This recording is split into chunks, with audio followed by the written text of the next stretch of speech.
ketika Alexander ini begitu kecewa karena dia merasa tidak seperti yang diharapkan oleh ayahnya. Dia merasa, wah, ayahku kok tidak bangga padaku, kok tidak menyebut-nyebut keahlianku.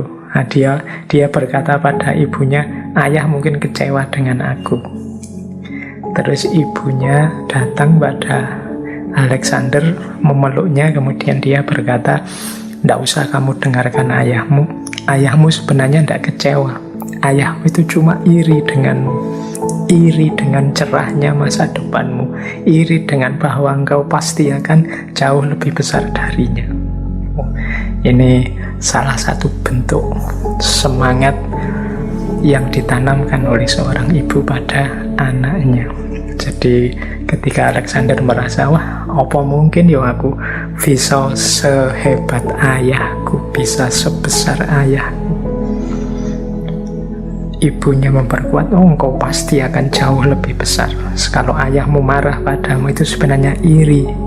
Dia tidak bisa nanti lebih besar seperti engkau. Nah, ini salah satu contoh.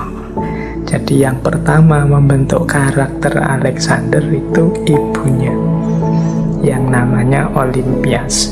Olympias ini istri keempat. Raja Philip kedua itu punya istri 7. Dari 7 istri itu hanya punya 2 anak laki-laki.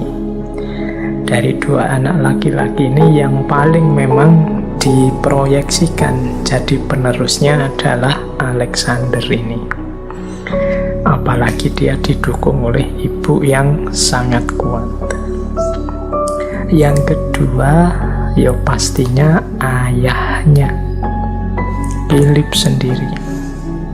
Ini kalau tadi ibu menanamkan visi besar, sang ayah ini tidak hanya menasehati, karena biasanya yang aktif menasehati kalau di rumah itu kan ibu, tapi bapak ini memberikan contoh langsung. Dia adalah panutan langsung Alexander. Dialah yang dilihat oleh Alexander segala perjuangan, segala upayanya, segala peperangan yang diikuti oleh ayahnya. Jadi kehebatan ayahnya itu jadi semacam tantangan dalam diri Alexander. Nah, ini penting juga bagi teman-teman. Kalau tadi yang putri-putri, sekarang yang cowok-cowok, yang putra-putra. Kiprahmu nanti, aktivitasmu nanti, itulah yang dilihat oleh anak-anakmu. Jadi apa yang ingin kalian tumbuhkan dalam diri anak-anak kalian, lakukan itu sekarang, biar dia melihatmu dan mencontohnya. Jadi persis seperti yang dilakukan oleh Philip kedua ini, ayahnya Alexander ini. Karena semangat, gairah, kemudian kiprah-kiprah dahsyat ayahnya sebagai seorang raja, ini melahirkan tantangan dalam diri Alexander bahwa aku harus bisa sehebat ayahku. Jadi aku harus bisa sebesar ayahku, aku harus bisa mengalahkan capaian ayahku. Nah, ini pembentuk karakter yang kedua.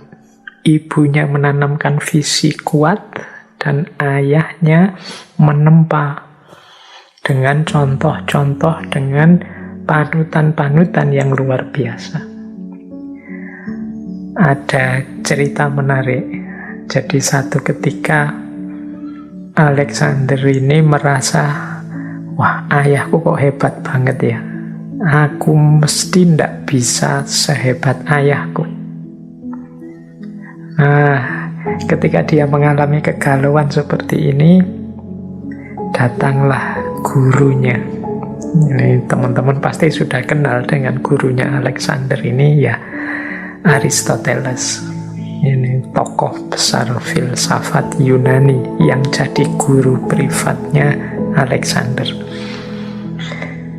Saat dia merasa tidak percaya diri, Datanglah Aristoteles mengatakan seperti ini kepada Alexander sambil membawa peta dunia. Kata Aristoteles begini, "Anakku Alexander, anggaplah ayahmu itu memang hebat.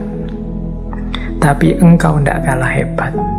Ayahmu hanya mampu menaklukkan Yunani dan engkau mendapat jatah sisanya, yaitu seluruh dunia yang membentang."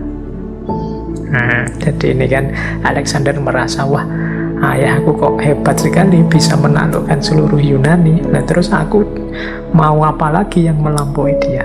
Nah ini dia merasa putus asa untuk bisa melewati ayahnya. Oleh Aristoteles kemudian ditunjukkan bahwa Yunani itu hanya segitu luasnya, masih ada sisa yang jauh lebih luas di seluruh dunia. Itulah nanti jatahmu, sisanya.